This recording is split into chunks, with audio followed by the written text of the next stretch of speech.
Alright, so I've got this old piece of plywood.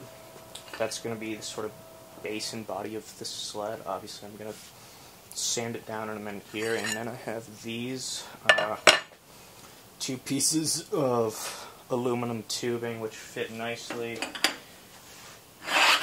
in the saw's T-slots. So those are going to be the rail. I'm going to do it in two pieces for sort of maximum length. And so yeah, my next steps are sand this down, then measure out a spot for the rail, then cut in a little dado with the router, and screw these down.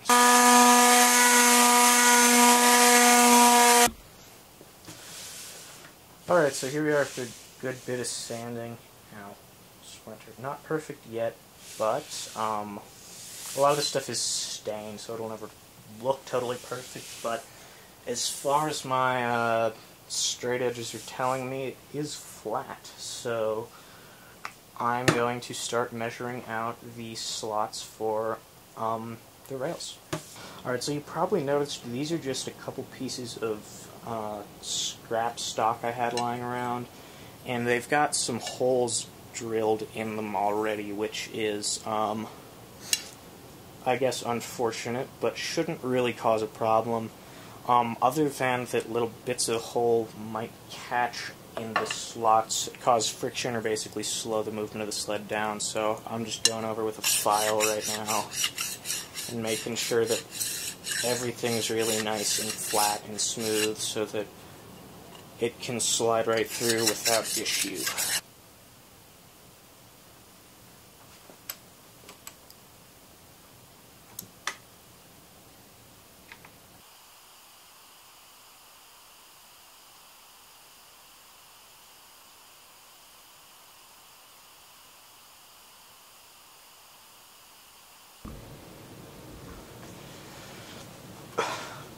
I'm back about 24 hours later.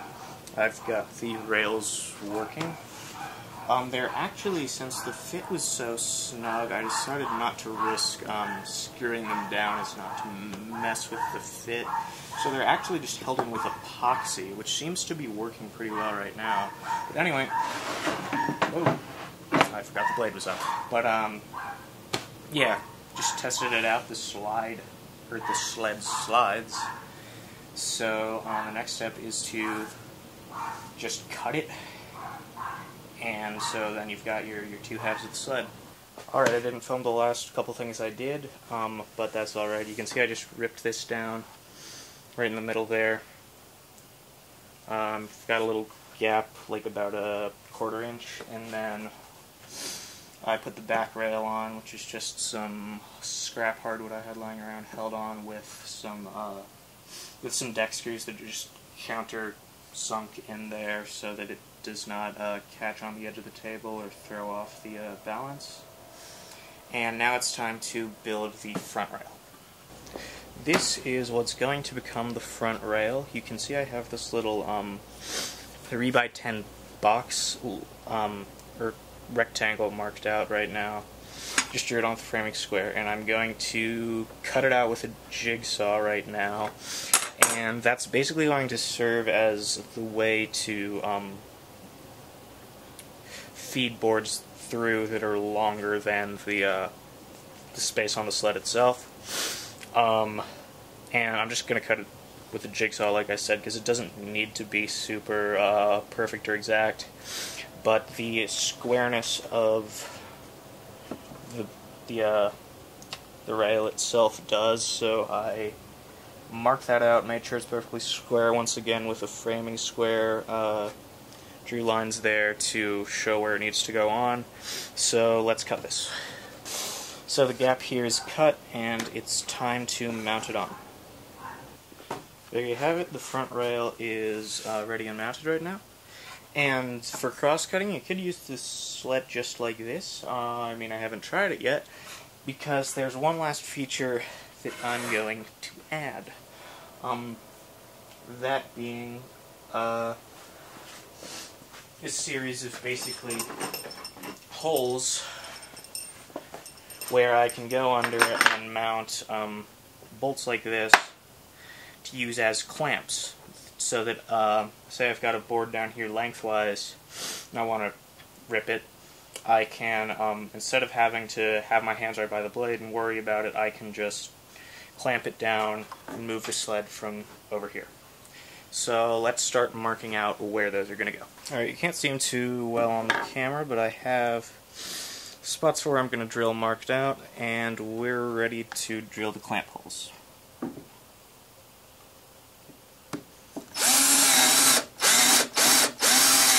Alright, so cutting these things freehand wasn't really working.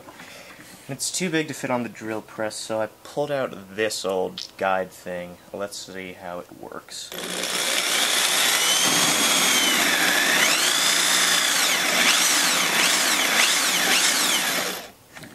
Better.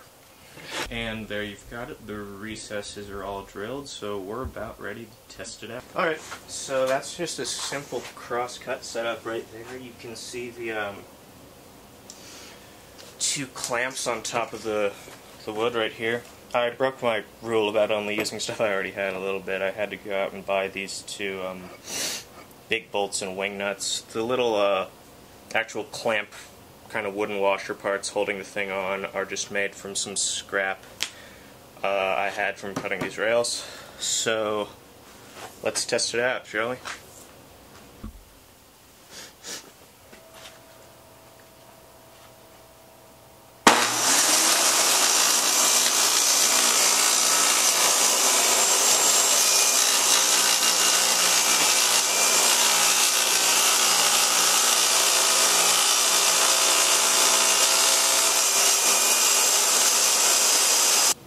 Alright, so the crosscut worked pretty nicely, and now we're getting a little bolder, and I'm about to try to do a rip a board down using this thing.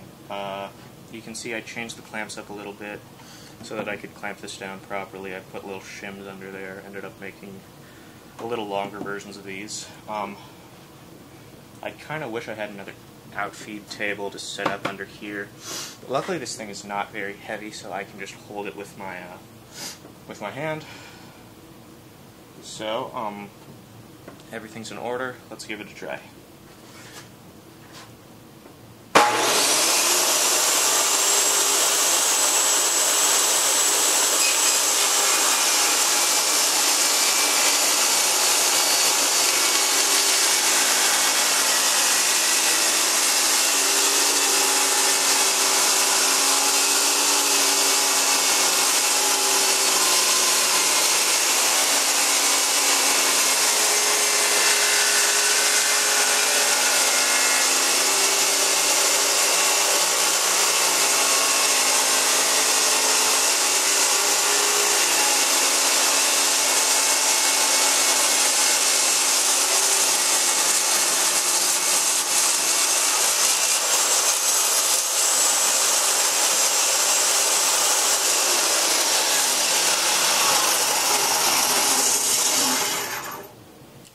Alright, and that's it really. You can see it works pretty nice. This is a piece I just cut.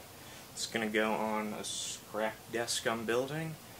Yeah, I mean, I'm thinking about trying to upgrade the clamp system a little bit and make that a bit better.